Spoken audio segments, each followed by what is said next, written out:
నమస్కారం ప్రజలారా.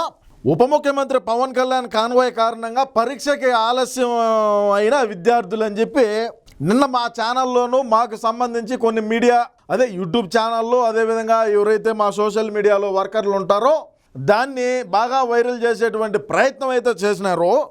అసలు విషయం ఏంటంటే Pendurthi Ion digital JEE Main season 2కి విద్యార్థులు ఆలస్యంగా పరీక్షా కేంద్రానికి వెళ్ళారు.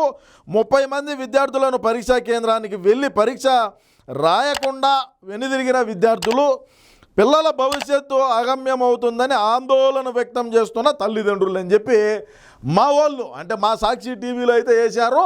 దాంట్లో వేయటం మూలాన ఎవరైతే మాకు సానుభూతి పరులు ఉంటారో అంటే మా జగనన్న కళలో ఆనందం చూడాలనేటువంటి కొన్ని మీడియా ఛానల్స్ ఏవైతే ఉంటాయో వాళ్ళందరూ కూడా దాన్ని తీసుకోవడం జరిగింది. దాంట్లో భాగంగా విశాఖపట్నం సిటీ పోలీస్ ఏం చెప్పింది, అసలు దీంట్లో నిజాలు ఏందనేది మనం ఒకసారి చూద్దాం.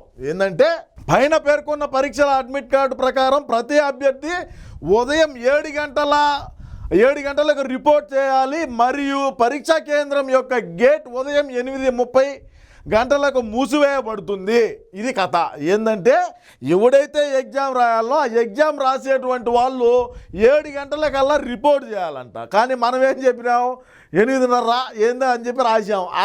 ఆడనే తెలిసిపోలా, రాసింది అవులే అయినా. ఇప్పుడు ఎవరైతే పరీక్ష రాయాలనుకుంటారో వాళ్ళు 7 గంటలకల్లా రిపోర్ట్ చేయాలా.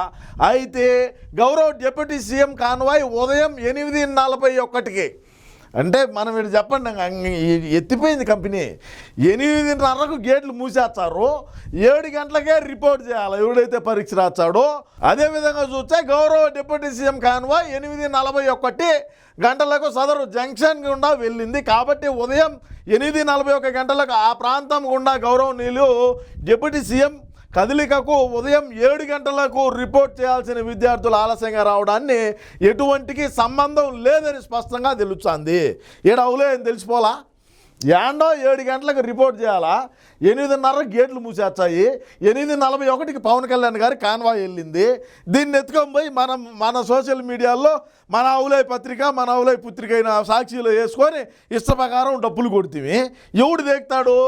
అంతేకాకుండా April 2 ఈ పరీక్షలకు ప్రారంభమైనప్పటి నుండి ప్రతి పరీక్ష రోజున మొదటి షిఫ్ట్ పరిశీలిస్తే కేంద్రంలో 81, 65, 76 మరియు 61 మంది గైరాజరైన అభ్యర్థుల సంఖ్య ఆలస్యంగా వచ్చిన వారితో సహా ఉంది. అంటే గైరాజరైన విద్యార్థుల సంఖ్య ఆలస్యంగా వచ్చిన వారితో సహా ఈరోజు తక్కువగా ఉంది. అంటే గతంలో పోలిస్తే నేను తక్కువగానే ఉన్నింది.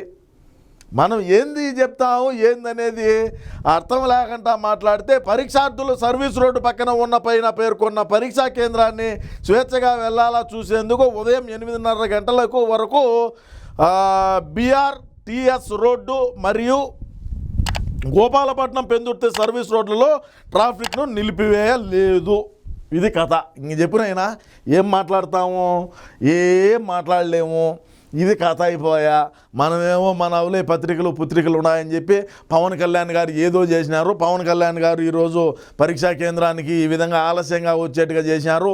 మరి మనం అధికారంలో ఉన్నప్పుడు మనం ఏడ మీటింగ్ పెట్టినా కూడా పరీక్షలు ఉండి లేకంటే ఇంకొకటి ఉండి స్కూల్లో ఉండేటువంటి విద్యార్థులు కూడా తీసుకువచ్చినాడు మన జగనన్న. ఆ స్కూల్లో ఉండే విద్యార్థులను తీసుకువచ్చి వాళ్ళని ముందు పక్క కూర్చొని పెట్టి వాళ్ళతో ఏ విధంగా మాట్లాడినాడు. రాజకీయము, పిల్లలకి రాజకీయం తెలుసా? మరి దీన్నేమంటారో. గతంలో మనం చేసినవన్నీ ఇక్కడ ప్రస్తుతం ఉండేటువంటి కూటమి ప్రభుత్వం చేస్తుంది, నాయకులు చేస్తున్నారంటే అది పెద్ద తప్పు. ఏమైనప్పటికీ రాష్ట్ర ప్రజలారా, మా యొక్క పార్టీ యొక్క సిద్ధాంతం ఏంటంటే ఏదో జరిగిపోయిందని నమ్మేయాలనేటువంటి ప్రయత్నంలోనే మేము దొరికిపోతామని కూడా ఈ సందర్భంగా తెలియజేసుకుంటూ, మేము రాసిన అవలేపూరితమైనటువంటి రాతలు ఏమున్నాయో, విశాఖపట్నం సిటీ పోలీస్ ఇచ్చినటువంటి రాతలు ఏ విధంగా ఉన్నాయనేది కూడా మీ అమూల్యమైన అభిప్రాయాన్ని అయితే తెలియజేయండి. నమస్కారం.